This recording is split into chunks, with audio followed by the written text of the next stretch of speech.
श्री श्रीजी श्री गोपेश्वर चरण देवाचार्य जी। परिचय। धर्मनिष्ठ त्याग तपोमूर्ति परम निष्पृही महान यशस्वी आचार्य पाद श्री गोपेश्वर चरण देवाचार्य श्री श्रीजी महाराज का जन्म जयपुर मंडल अंतर्गत हस्तेड़ा नामक ग्राम में गौड़ ब्राह्मण वंश में हुआ था।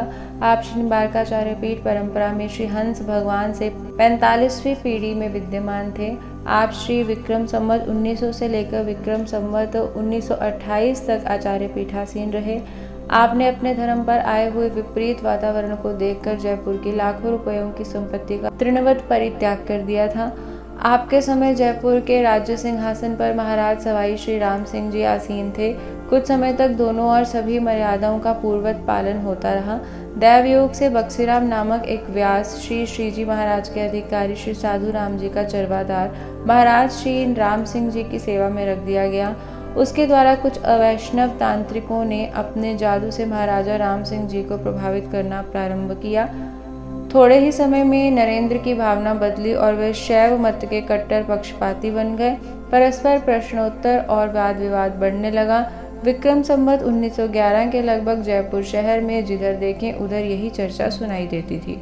महाराजा श्री राम सिंह जी जगदीश यात्रा के अवसर पर जब वाराणसी पहुंचे तो वहां के मूर्धन्य विशिष्ट स्मार्त और वैष्णव सभी विद्वानों ने नरेंद्र को समझाया तथा हस्ताक्षर करके वैष्णव धर्म की सर्व उत्तमता एवं वैदिकता प्रमाणित की, किंतु फिर भी नरेंद्र के विचारों में कोई परिवर्तन नहीं हुआ।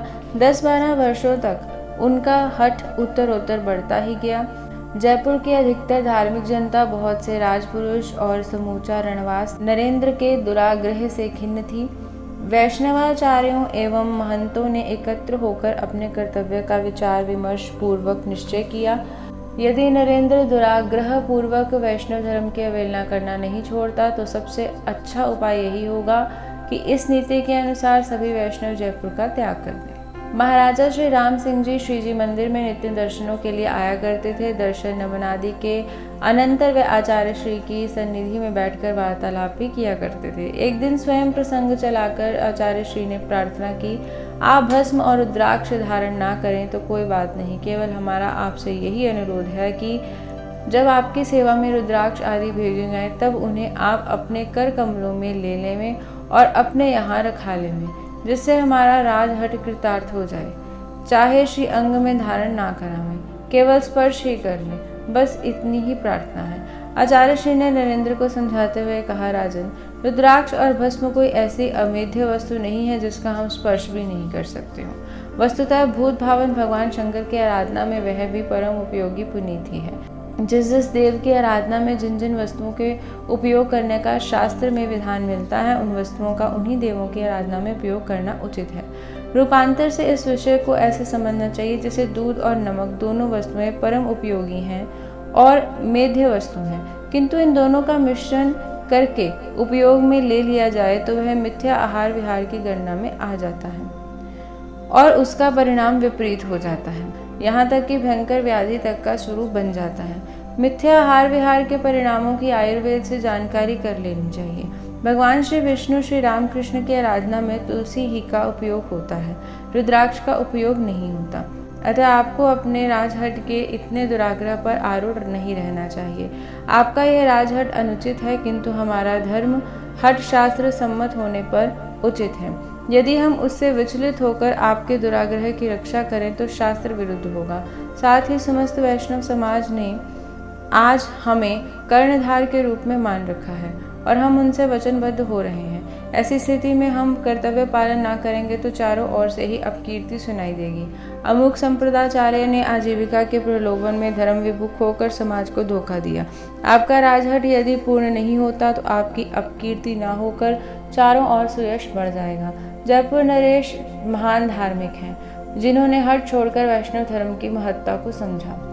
राजन, आप ये न समझो कि आपकी दी हुई जीविका पर ही हम निर्भर हैं। अभी तो चारों दिशाएं हमारी जागीर हैं। दुनिया में जो कुछ वैभव है श्री सर्वेश्वर प्रभु का ही है। ये हमारे इष्ट देव जहाँ विराजेंगे वहाँ ही सब प्रकार से आनंद मंगल रहेगा। महाराजा श्री राम सिंह जी निरुत्तर होकर अपने राजमहल में चले गए। इसी राजहट के प्रसंग को लेकर वैष्णव चतुर संप्रदाय एवं वैष्णव शाक्तों में 6 मास पर्यंत शास्त्रार्थ चला। शैवों की ओर से 64 प्रश्न उपस्थित किए गए, जिनका समाधान वैष्णवों की ओर से हुआ। इस शास्त्रार्थ में वैष्णवों की विजय हुई, तथापि महाराजा श्री राम सिंह जी ने अपना राजहट यथावत बनाए रखा। प्रस्तुत संस्कृत में 64 प्रश्न अद्यावधि आचार्य पीठ सलेमाबाद में, रेवासा स्थान जो श्री रामानंदी अग्रदेव पीठ है वहां पर, एवं पोथी खाना जयपुर में भी विद्यमान है। उनके चित्त में निरंतर इसी विषय की चिंता बनी रहती थी। विक्रम संवत 1921 वैशाख शुक्ल 15 को श्री गोपेश्वर शरण देवाचार्य जी महाराज ने नरेश को सूचना दिए बिना ही श्री निम्बारकाचार्य पीठ निम्बारक तीर्थ सलेमाबाद के लिए प्रस्थान कर दिया। जब 4-5 मील इधर सवारी आई तब जयपुर नरेश को ज्ञात हुआ। सुना जाता है उसी क्षण महाराजा श्री राम सिंह जी घोड़े पर सवार होकर आचार्य श्री को लौटाकर ले आने के लिए एकाकी चल दिए। पीछे से और घुड़सवार आ गए। नरेश के नेत्रों से अश्रुधारा बह रही थी। 4-5 मील चलने पर जब आचार्य चरण श्री श्रीजी महाराज के दर्शन ना हो सके, तब साथ वालों ने यह कह सुनकर कि अब सवारी बहुत दूर चलेगी, आचार्य चरण फिर पधारेंगे। अधिकारी पुजारी आदि सब मंदिरों के प्रबंधक यही ही हैं। श्री श्रीजी महाराज ने अभी जयपुर को एकदम नहीं छोड़ा है। महाराज श्री राम सिंह जी लौट आए। 1-1.5 वर्ष बीत चुका। जब आचार्य वर्य जगत गुरु श्री श्रीजी महाराज लौटकर नहीं आए, तब जयपुर नरेश निम्बारक तीर्थ सलेमाबाद पहुंचे, किंतु उस समय श्री श्रीजी महाराज जोधपुर राज्य में पधारे हुए थे, अतः दोनों का सम्मेलन नहीं हो सका। शनि शनि अधिकारियों को भी जयपुर में निम्बारक तीर्थ सलेमाबाद बुला लिया गया। इस विवाद में सभी वैष्णव एकमत थे। श्री गोकुल चंद्रमा जी वाले श्री गोस्वामी जी महाराज जयपुर छोड़कर कामवन पधार गए तथा श्री मदन मोहन जी वाले श्री गोस्वामी जी करौली। जब नरेश को यह निश्चय ज्ञात हो चुका था कि श्रीजी महाराज ने जयपुर का परित्याग कर दिया, तब विक्रम संवत 1924 में श्री श्रीजी महाराज के मंदिरों को राज्य के अधीन किया गया। जयपुर राज्य की ओर से जगत गुरु श्री निम्बारकाचार्य श्री श्रीजी महाराज को बुलाने के लिए बहुत प्रयत्न भी किए गए, किंतु उन्होंने अपनी प्रतिज्ञा नहीं छोड़ी। इतनी ग्लानि हो गई थी कि उनके सामने कोई व्यक्ति जयपुर का नाम भी लेता था तो वह सुनना नहीं चाहते थे। वृंदावन आदि जाने का कभी काम पड़ता भी था तो जयपुर राज्य की सीमा निकलने तक जलपान नहीं करते थे। जीवन भर इस प्रतिज्ञा का पालन किया। उस समय आचार्य पीठ में श्री सर्वेश्वर प्रभु एवं आचार्य श्री की सेवा में साधु संत और कर्मचारी गण सब मिलाकर 300 के लगभग व्यक्ति थे। आय कम और व्यय बहुत अधिक था। 1-2 वर्ष अकाल भी रहा। ऐसी स्थिति में पिसांगन राव राजा साहब ने अपना राज्य श्री सर्वेश्वर प्रभु की सेवा के लिए समर्पित कर दिया। जब श्री श्रीजी महाराज ने उनके समर्पित किए भेंट पत्र पट्टे को पढ़ा तो उन्होंने पिसांगन नरेश को उनकी भक्ति भावना की प्रशंसा करते हुए समझाया, राजन श्री सर्वेश्वर प्रभु के तो चारों दिशाओं में जागीर है। केवल जयपुर राज्य की जागीर छोड़ देने से उनकी सेवा में कोई विशेष बाधा नहीं पहुंचती। अपना राज्य आप ही के उपयोग में लेते रहें। आपका राज्य परिकर भी श्री सर्वेश्वर प्रभु का ही परिकर है। उसका भरण पोषण भी श्री सर्वेश्वर प्रभु की ही सेवा है। आचार्य श्री ने बहुत कुछ समझाया, किंतु जब पिसांगन राव जी ने नहीं माना तब आचार्य श्री ने आज्ञा की, किंतु लो यह समस्त वैभव भगवत प्रसादी रूप में हमारे द्वारा दी जा रही है। इसका संचालन करिए और केवल 200 रुपये युगल किशोर श्याम सुंदर श्री राधा माधव भगवान की सेवा में प्रतिवर्ष भिजवाते रहे।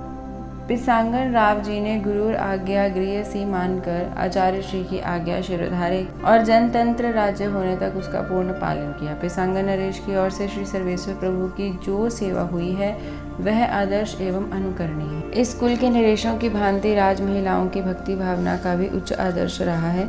श्री अनूप कुमारी जी आदि बाइयों की कृति रचनाओं से आचार्य पीठ का साहित्य पूर्ण भरा हुआ है। पंडित श्री किशोर दास जी एवं बाबा श्री हंसराज जी आदि लेखक महानुभावों ने आचार्य परंपरा परिचय एवं श्री निम्बारक प्रभा आदि ग्रंथों में लिखा है कि श्री निम्बारकाचार्य पीठाधिपति श्री श्रीजी श्री गोपेश्वर शरण देवाचार्य जी महाराज ने अपने इस महान त्याग के द्वारा न केवल श्री निम्बारक संप्रदाय का ही अपितु समस्त वैष्णव समाज का मुख उज्ज्वल कर दिया है। आज के लगभग 50 वर्ष पूर्व जयपुर के वयोवृद्ध और विशिष्ट अन्वेषक एवं लेखक पुरोहित श्री हरिनारायण जी द्वारा भी यह इतिवृत्त श्री निम्बारकाचार्य पीठ के अधिकारी पंडित श्री ब्रजबल्लभ शरण जी वेदांताचार्य पंचतीर्थ को संप्राप्त हुआ था।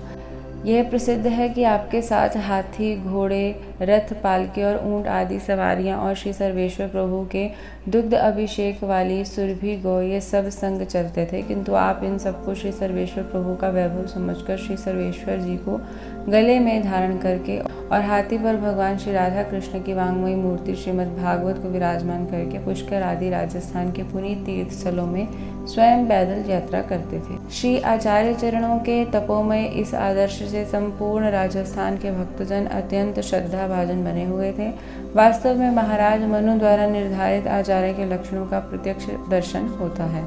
इस प्रकार विक्रम संवत 1901 से विक्रम संवत 1927 तक अनादि वैदिक सधर्म का प्रचार प्रसार करते हुए आचार्य पदारूढ़ रहकर आपने अनुकरणीय आदर्श की रक्षा करके श्री नित्य निकुंज विहारी सर्वाधार श्री राधा सर्वेश्वर प्रभु की नित्य लीला में प्रवेश किया। आपकी चरण पादुकाएं श्री निम्बारकाचार्य पीठ में ही परिसेवित हैं। आपका पाठ उत्सव माँ कृष्ण दशमी को मनाया जाता है।